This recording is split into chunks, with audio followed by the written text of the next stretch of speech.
Your Excellencies, distinguished panelists, hosts, and guests, I would like to thank the Georgia Defense and Security Conference most warmly for welcoming me this year to open this important panel on Black Sea geopolitics. Even though I'm really sorry for not being with you today in person, I am delighted that we will be welcoming the Georgia Defense and Security Conference to participate in the activities of the Munich Security Conference in February of next year. And I am looking forward to future joint activities in Georgia and elsewhere.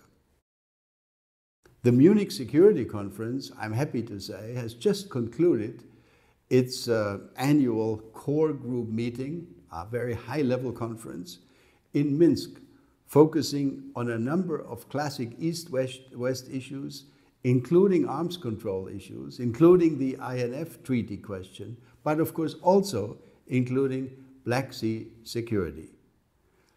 Let me now turn more specifically to issues of the Black Sea region.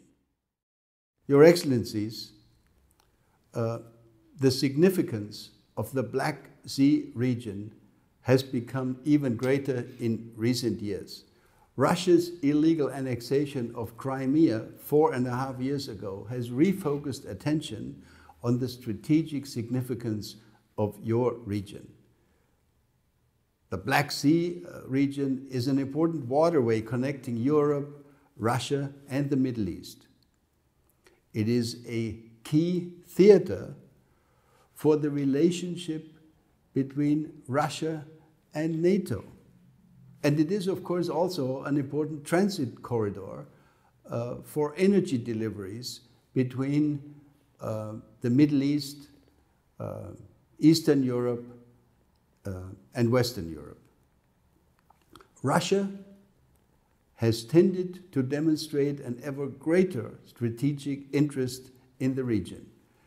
We have seen the occupation of parts of Georgian territory. I'm thinking of South Ossetia and Abkhazia after the conflict in the summer of 2008. Moreover, and even more importantly, we've seen the illegal annexation of Crimea in the spring of 2014 and subsequent conflict scenarios which have not ended to this day in eastern Ukraine. There is also the continued presence and influence of Russia in such situations as Transnistria and the Nagorno-Karabakh issue. I expect Russia to continue its efforts to acquire permanent and unfettered access to the Eastern Mediterranean in order to counter the role of NATO, in order to counter the role of the United States. I would expect Russia to try to enhance its military role and presence and strength in Crimea and in eastern Ukraine. I also expect Russia to continue efforts to destabilize the situation in parts of the Western Balkans, efforts which we have seen in the recent past. At the same time, NATO's strategy appears to be a rather more hesitating strategy. It is true that the recent NATO summit in Brussels confirmed the need to produce a new Black Sea strategy. NATO's presence in the region deserves to be upgraded. Left unaddressed, the unbalanced security equation between north and south parts of the eastern flank risks transforming the Black Sea into what might call a future soft belly situation of NATO.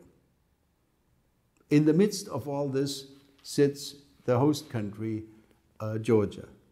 Georgia's impressive efforts at reform and Georgia's successful efforts of enhanced cooperation with NATO since the 2008 Bucharest summit have left an impressive track record. It is time, ladies and gentlemen, to elaborate a clear roadmap for NATO's future membership in the alliance and to take concrete steps in this direction.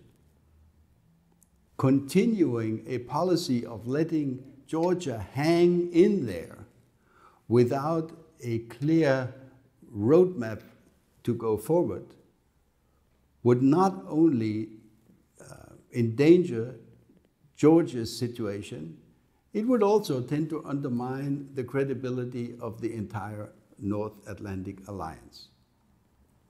Your Excellencies, let me leave you with these introductory remarks and allow me to hand over now to the esteemed panelists and to the moderator and wish you an interesting and lively discussion. Let me say, I wish I could be with you today. Thank you very much.